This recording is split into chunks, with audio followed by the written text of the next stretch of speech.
Okay देखो पहला question, what are quasi contracts, discuss the quasi contracts dealt with under the Indian contract act. So बस definition जो दे रखी है contract वही वाली बताना, ठीक है, सेक्शन वाली, एंड देन उसका एग्जांपल जरूर दे देना।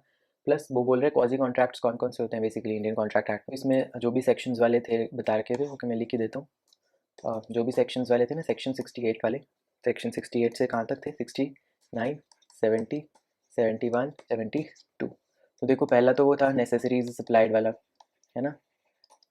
ये वाला रीइंबर्समेंट था जिसमें इंटरेस्ट होता है सामने वाले पार्टी का उस पेमेंट में। 70 वाला जो था वो नॉन ग्रेचुइटस एक्ट्स वाले जो थे, है ना। 71 क्या था, finder of lost goods. And 72 क्या था, मनी पेड या थिंग डिलीवर्ड, मेरी राइटिंग पता नहीं क्या होगा, मनी पेड या थिंग डिलीवर्ड बाय मिस्टेक या कोएर्शन, है ना। चल then what are quasi contracts, explain the types of quasi contracts with suitable examples. बस यही वाले करने हैं, विद एग्जांपल्स बता देना। Quasi contract is not contract at all, it is an obligation which the law creates. Now it is a kind of contract जिसमें contractual obligation create इसलिए हुई है जो क्योंकि वो लॉ ने क्रिएट करी है, which is similar to that which is created normally जो कॉन्ट्रैक्ट्स में होती है। यू हैव टू एक्सप्लेन जो इंट्रोडक्शन मैंने पूरा बताया। Rights and duties of finder of good, rights अलग से बताना है, ड्यूटीज अलग से बतानी है। Then meaning and rationality of quasi contracts, पहला ही topic. Distinguish between quasi contracts and formal contract, तो ये आपको मैंने शायद नहीं बताया होगा बट लिख देता हूँ यहाँ पे। देखो क्या डिफरेंस लिखोगे, क्वाजी कॉन्ट्रैक्ट एंड जो फॉर्मल कॉन्ट्रैक्ट होते हैं, क्या डिफरेंस लिखोगे। देखो सबसे पहले मीनिंग बता देना, देन सेकंड में ऑब्लिगेशन बता देना। मीनिंग तो पता ही है, ऑब्लिगेशन यहाँ पे लिखना कि यहाँ क्वाजी कॉन्ट्रैक्ट में लॉ क्रिएट करता है, जो फॉर्मल कॉन्ट्रैक्ट्स होते हैं उसमें कौन क्रिएट करता है, पार्टीज क्रिएट करते हैं, राइट। देन देन थर्ड बता देना प्रिंसिपल, कौन से प्रिंसिपल पर बेस्ड है। आपको मैंने बताया था जो क्वाजी कॉन्ट्रैक्ट है इक्विटी वाले प्रिंसिपल है ना, कि कोई इनरिच नहीं करना चाहिए, enrichment of one should not be there at the cost of other, वो वाला। फॉर्मल वाला तो नॉर्मल जो जनरल प्रिंसिपल है, principle of law of contracts, उस पर बेस्ड है, ठीक है। फोर्थ आप चाहो तो एग्जाम्पल दे सकते हो, है ना। चलो आगे चलते हैं। Quasi contracts are based on the maxim one cannot be enriched at the cost of the other, explain the same with suitable example। यही वाला जो मैंने अभी यहाँ बताया ना, प्रिंसिपल ऑफ इक्विटी पे बेस्ड है ये, क्या एक का एनरिचमेंट दूसरे पे नहीं होना चाहिए। मैंने विद केस आपको एक्सप्लेन किया था, आपको याद हो तो, ठीक है, वही एक्सप्लेन करते हैं। Next, quasi contract is not contract obligation, explain the statement as recognized under the Indian contract, वही जो ऊपर मैंने बताया। Then note on quasi contract, वही चीज़। Then define certain relations resembling those created by contracts and discuss any two of them in detail। तो relations कौन से क्रिएट करते हैं, टॉर्ट वाला जैसे मैंने बताया था, एंड यहाँ पे क्वाजी कॉन्ट्रैक्ट हमें एक्सप्लेन करना है, ठीक है। Okay so I think question यही थे। ओके प्रैक्टिकल प्रॉब्लम्स भी हैं, देखते हैं ये वाली कैसी हैं।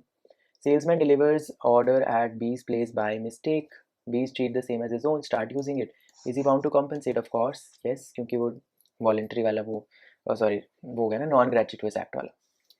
Okay, found a purse in school, deposited with the school authority so it may be returned, no one claimed it, A wanted the purse back, can he succeed? Obviously yes, क्योंकि finder के पास हक होता है कि वो उसका possession को retain कर सकता है फ्रॉम द वर्ल्ड से किसी से भी एक्सेप्ट उसका ओनर जो एक्चुअल है, ऑब्वियसली। देखो नेक्स्ट क्वेश्चन देखो, A minor fraudulently representing himself as a major takes a loan of 50,000 for the marriage of his sister from B at 8% interest, can be recovered the loan and the interest। बहुत अच्छा question है, बहुत ध्यान से समझना।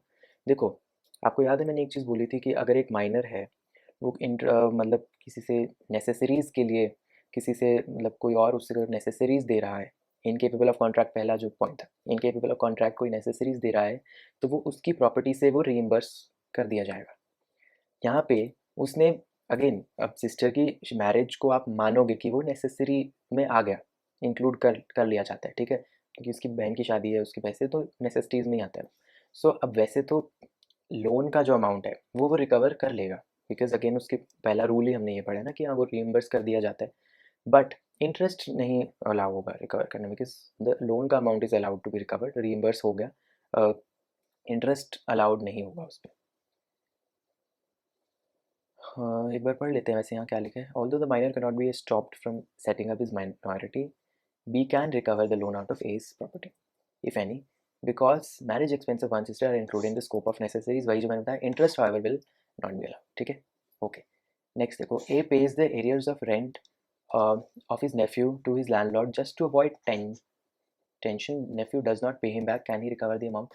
नहीं कर सकता वो रिकवर, क्योंकि देखो आपको याद है मैंने बोला पेमेंट में उसका इंटरेस्ट होना चाहिए कि वो क्यों वो पेमेंट खुद कर रहा है। उसने मान लो किसी के दूसरे के जो उसको देना चाहिए था, नेफ्यू को देना चाहिए था ना लैंडलॉर्ड को, बट किसी ए और ने दे दिया, ए ने दे दिया, तो ए ने क्यों दिया? जस्ट टू अवॉइड टेंशन, वो इसका इंटरेस्ट नहीं क्लैरिफाई कर रहा है। सो इंटरेस्ट होना चाहिए कि there should be some interest, कि दूसरे की लीगल ऑब्लिगेशन है, तुम्हारी नहीं थी बट तुम्हारा इंटरेस्ट था कि हाँ वो पेमेंट हो जाए, इसलिए तुमने किया। तो यहाँ पे इंटरेस्ट नहीं था, इसलिए ये पेमेंट का मतलब बेसिकली जो सेक्शन 69 किया था ना दूसरे वाला, वो इसमें अप्लाई नहीं हो रहा। Fire breaks out in A's building.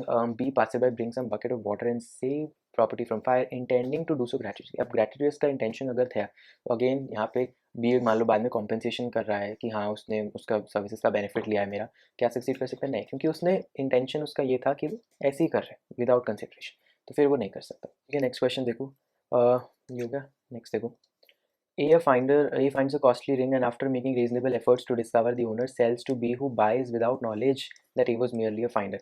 Can true owner recover the ring from B state reasons? देखो आपको याद है सेक्शन 169 में मैंने बताया था कि मान लो उसके पास सेल करने का कब हक होता है? तब हक होता है जब या तो आपको जो चार्जेस आपको चाहिए वो सामने वाला नहीं दे रहा है, 2/3 वाला जो पॉइंट था वो भी आ गया इसमें, या मतलब ऑब्वियसली ये तो है ही कि हाँ आपको एफर्ट्स लेने हैं ओनर को फाइंड करने में, फिर भी नहीं मिल रहा, तो ये बात हो रही है। पहला ये था। दूसरी कंडीशन क्या थी कि वो इट विल बी ना पेरिशेबल कंडीशन, कि हाँ वो नहीं सेल करोगे तो उसका वैसे ही कोई वैल्यू नहीं रह पाएगा। तो बट यहाँ पे उसको ओनर तो मिला ही नहीं, तो वो चार्जेस वाली तो बात आती ही नहीं। और दूसरा ये भी नहीं है कि उसका कोई पेरिशेबल वो नेचर का है कि वो ख़त्म हो रहा है, तो वो सेल कर सकता था। नहीं, इट वाज नॉट वो, so sale was not as per section 169, क्योंकि दोनों कंडीशंस जो थी वो सेटिस्फाई यहाँ पे नहीं हुई थी। तो क्योंकि सेल है ही नहीं तो यहाँ पे फिर कन्वर्जन की लाइबिलिटी तो ए के पास है, he is liable for the conversion. आगे देखो, quasi contracts are illegal contracts? Of course no, क्योंकि इलीगल कॉन्ट्रैक्ट्स तो कहाँ रह गए, क्वाजी कॉन्ट्रैक्ट्स तो ऑफ कोर्स नहीं। ठीक है, ये तो मुझको बताने की ज़रूरत ही नहीं। A polished B's shoes without being asked by B to do so. B does not make any attempt to stop A from polishing shoes. Is B bound to make payment? Yes. उसने अपने conduct से उसका accept कर लिया ना offer, एक तरह से वो कर रहा था तो रोकना चाहिए था, रोका ही नहीं, तो obviously he is bound to make that payment, नहीं तो वो क्यों ही करवा रहा था। वही हो गया ना, एक्ट आप अपना ऐसा कर रहे हो जिससे वो नॉन ग्रेचुटोस एक्ट में आ गया, बट आपने उसको रोका नहीं, सो आपने एक तरह से ऑफर एक्सेप्ट कर लिया उसका। Statement based problems, quasi contracts are not contracts in the real sense of the term. This is of course true, क्योंकि real sense of the term में कॉन्ट्रैक्ट्स वो होते हैं जिसमें वो सारी कंडीशंस फुलफिल होती हैं ना, एलिमेंट्स जो हैं। एंड मैंने आपको बताया था all elements of contracts quasi contracts पूरे नहीं करते हैं, इसलिए वो real sense of the term में तो नहीं है। Finder of goods can retain possession against everyone except the true owner, ये तो मैंने बताया ये line. Quasi contracts are based on principle of no unjust enrichment, ये भी ट्रू है, ये मैंने आपको जो पहला लॉ केस के साथ बताया था वही वाला। Alright, so with this chapter is completed from my side, and आपको कोई प्रॉब्लम हो तो ज़रूर पूछ लेना, बाकी चलते हैं, मिलते हैं नेक्स्ट लेक्चर में। Bye bye.